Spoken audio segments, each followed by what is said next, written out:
மிகவும் இரக்கமுள்ள தாயே, தூய கன்னி மரியே, உம்மிடம் அடைக்கலம் நாடி வந்து ஆதரவை தேடினோ.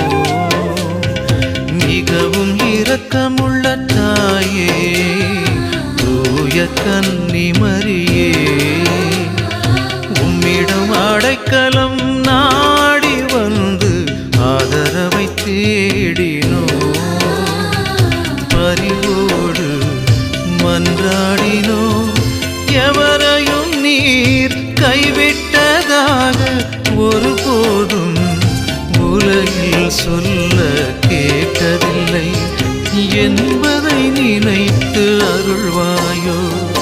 மிகவும் இரக்கமுள்ள தாயே, தூய கன்னி மரியே.